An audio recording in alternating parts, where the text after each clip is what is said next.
What's happening? And welcome to another episode of the Gangster Chronicles podcast. And I'm with my homeboy, Gia. Today, I think it's well established, man, that we older gentlemen, we OGs, what the youngsters like to call OGs, right?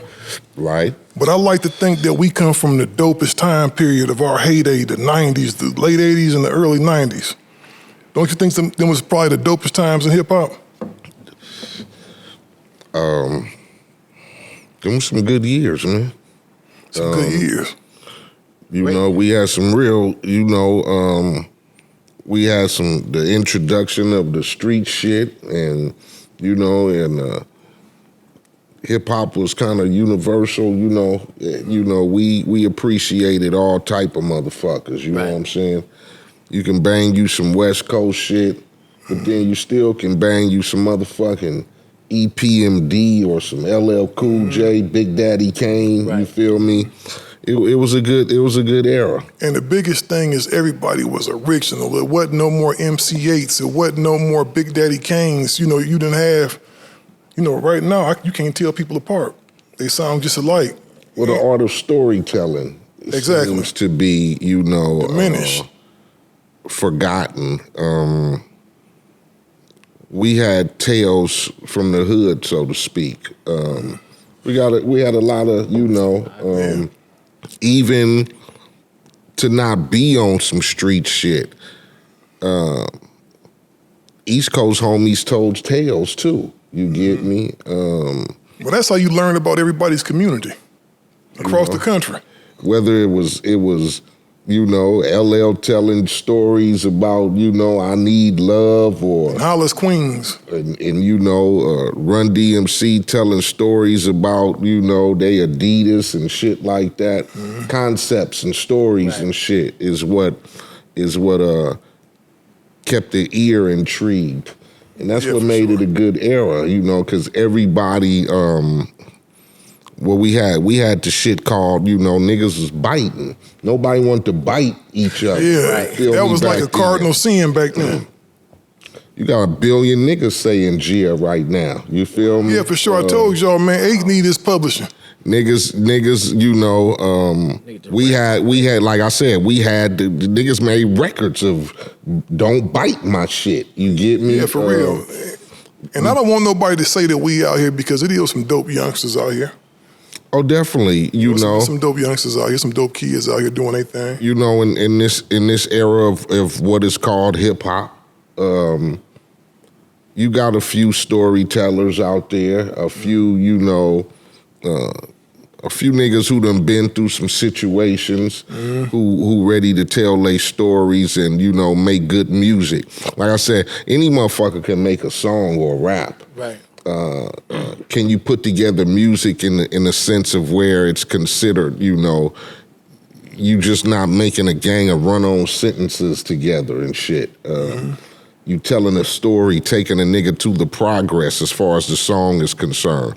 So I don't think that's a thought today. Yeah, everybody. I'm just gonna go in there and just bust, nigga. Right. Everybody niggas going for it. And I guess that's what they call freestyling. It's just a freestyle. They go on there and I'm not gonna speak on no particular subject or tell no story. I'm just gonna rap, nigga. 1 + 1 is fun, and fun in the sun. And nigga, the eggs is done. Yeah.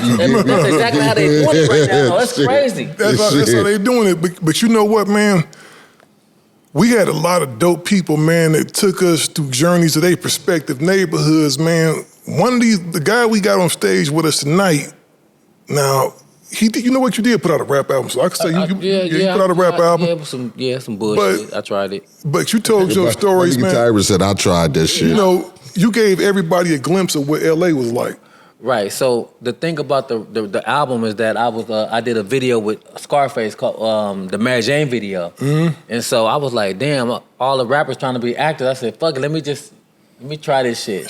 Plus, we got to check out that motherfucker too. Yeah. So shit, you know what I mean? Yeah, I did. But I also love music, and I sing a little bit, so I always love music. So my boy Seven Aurelius, you know, we went out to rap a lot and we signed a production deal together. Oh, that's dope. So that's how I really. So you did that with Seven, and Seven wound up. That's how old girl from Murder Inc. when she redid the Mary, Mary, Mary, and Lil J went down there and got that check from them boys. He said, so y'all using my stuff. So what happened was, like me and Seven when Seven first started, Seven was a talented producer, but he wasn't into flipping lyrics, and he didn't know how to. I know all music, so I'm like, Seb, you kind of like gospel, you know, you play the chords great. But I said, think about flipping and like using different melodies, and you can't hear me. Yeah, you good. Okay, flipping the melodies or whatever. So then, I taught him how to, you know what I'm saying? I taught him how to do that. But he was always a talented producer and could play. But we kind of matched, you know, matched. He was the first person to tell me that I was producing though. Because I would hear a melody or I would do this. He'd be like, you know that's producing. And the other homies wouldn't tell me that. They would just take hell no, they ain't gonna tell you. They just got there getting definitely. They out there getting their money, man. Shout out to the homeboy EP. Me and him was just talking. When you hear stuff like Twister's, what's Twister's big record he had? Not Overnight Celebrity, but the other one, Slow Jams. Mm-hmm. My boy EP played every chord that was on that motherfucker, dog. Every chord that was on that motherfucker. Wow. And you know, everybody don't get that credit. You know, they get the keyboard credit. I used to make sure guy used to play for me, Willie Z. I used to shout him out on records and shit because he was talented. You know what I'm saying? Mm-hmm. Right. So I didn't want to take credit for motherfuckers playing and niggas being gifted with that shit. You get me? So I definitely would recognize the musicians who play. For sure, you have to. You have to, man, for sure, man. So Tyrin. What's up? What I was saying was, man, back in the 90s, man, Menace to Society, I would say, is one of the, if they had a time capsule for motherfuckers like 1,000 years from now to glimpse how certain time periods was, that would be a movie that I would put in that time capsule to say this is how stuff really was kind of in the neighborhood. Not everywhere, but in the neighborhood, and it told a story of not just South Central LA, but that's Compton, that's Long Beach, that's Newark, New Jersey, that's Brooklyn. You feel what I'm saying?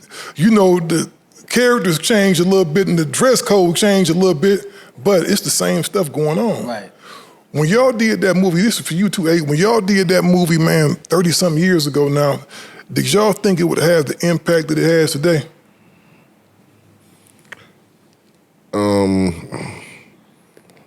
Tyrin could probably, you know, address that better because he was, you know, an actor and getting into that shit. Me, I was just on some, hey, you know, I didn't even think they was gonna call a nigga to be in the movie.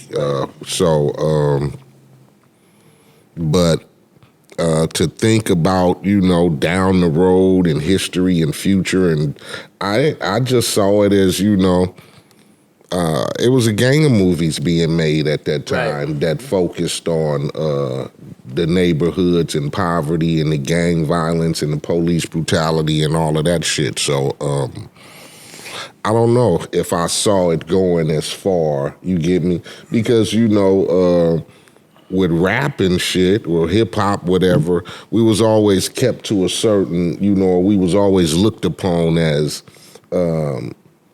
you know, the outside, the black sheep. And especially if you did the music I was doing, you know, you got a double funny look. You know what I'm saying?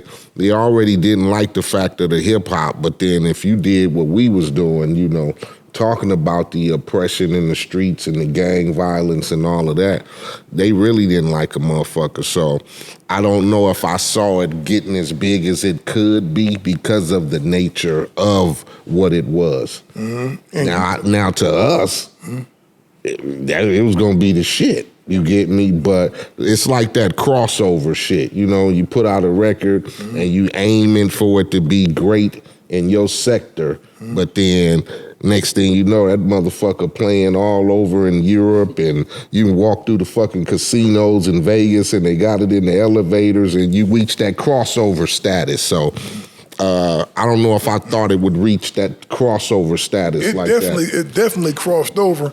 And Tyrin, if I'm not mistaken, that was your first leading role. Yeah, that was my first major leading role. So,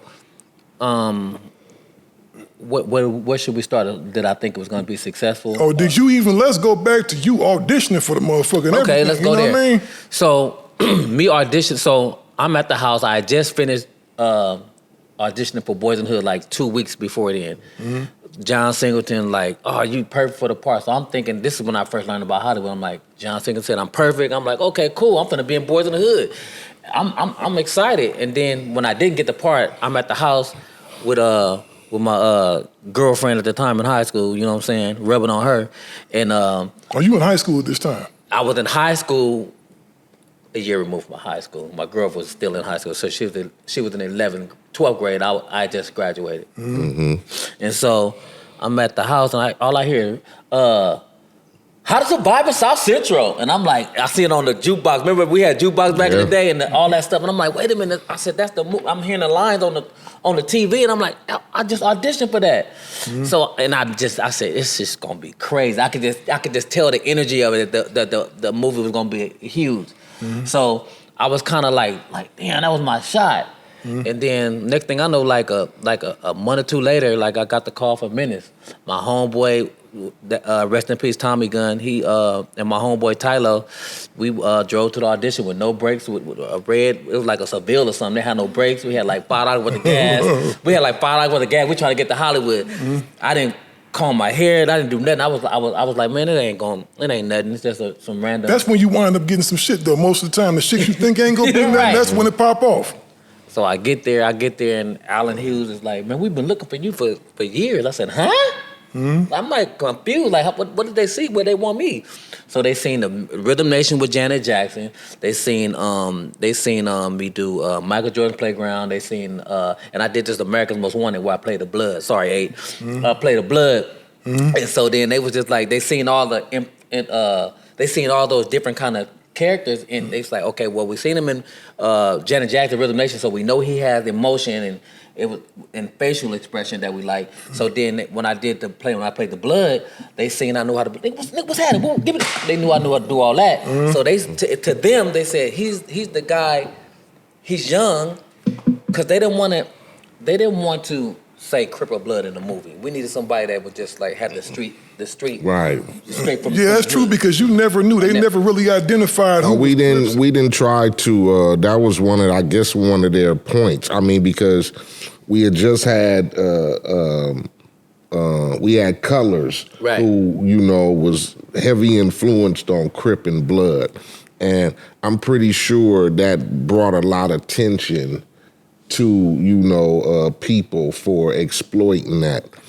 So wanting to do these neighborhood movies, I guess dudes try to stray away from actually saying, because you saw it in Boys in the Hood, right, too. Mm-hmm. You knew Cube and them was from the Crip side, because then they had the enemies in red. Right. But nobody actually said Blood or Crip in the movie.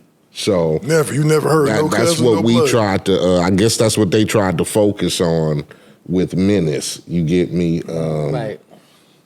And then it wasn't really on, and they probably threw a little bit in there. You get me?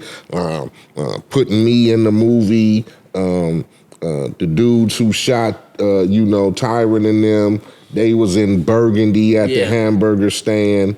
But I get not wanting to, because we had enough problems with Crippin' and right, Blood, you know what I'm saying? And just trying to survive in L.A. and Compton. And then I'm pretty sure, just like the thought of doing records, I never wanted to just, I'm a Crip. Right. Because I wanted Blood niggas to buy my records too. Right. Mm-hmm. So that's why I was always just pushing the issue of the city and the neighborhood. It don't matter what neighborhood you from, whether you wearing red or blue or purple or whatever. It's still problems going on that we all going through because we growing up here. So I guess that was one of the points of not trying to focus, too heavy on the Crippin' and blood and shit. Aspect. So you go up there, and how soon did they let you know you had the part? Because I know when I was going on auditions, sometimes you may have to go. I've been on as many as 5 auditions for the same part. They basically told me there. They was just like, when they said we looking for you and the energy, and it wasn't like a reading or anything like that. Well, it wasn't. So they pretty much probably, when he wrote that part, he probably had you in mind because exactly. he had seen you. He had me in mind, and next thing I know, like a week later, I'm at Roscoe's with my uncle, and they just here go we want you to play Kane, the lead character in Menace to Society. I'm like, I'm like, Jesus Christ, okay. I'm trying to be humble. This gonna be big. I've been here before in my mind. I'm like, calm down or whatever.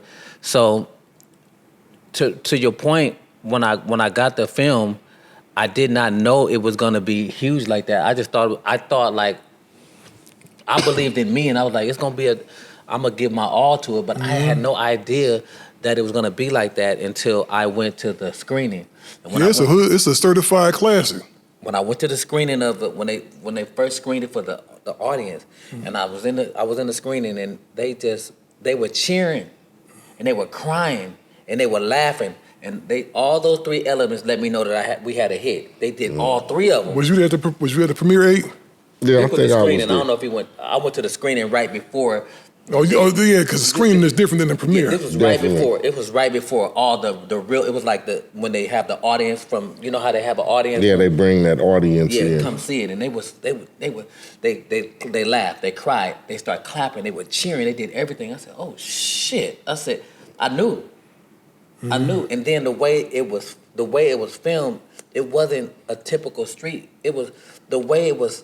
They focused on the light being red and then green, and then it like took you on a roller coaster of how to be in South Central LA trying to survive it.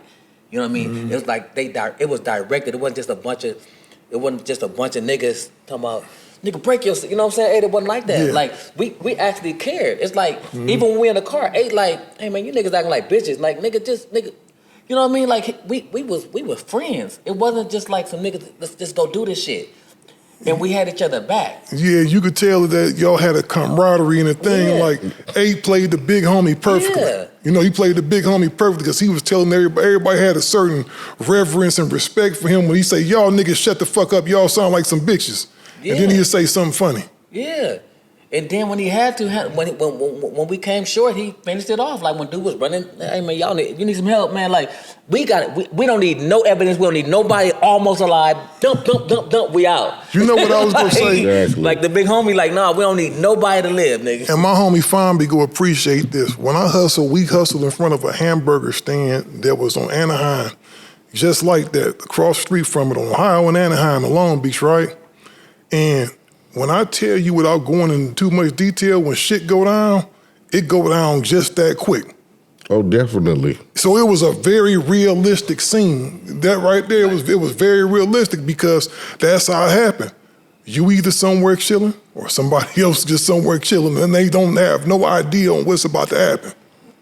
Vengeance go down that quick in the streets. And I don't know. Definitely. Situations arise pretty quickly. Right. You don't get too much time to think about it when it get ready to go down. You just react.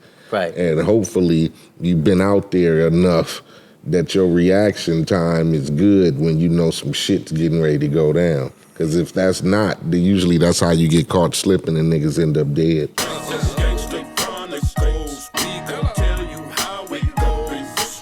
If I lie, my nose will grow like Pinocchio. We gon' tell you the truth and nothing but the truth. Gangster Chronicles, this is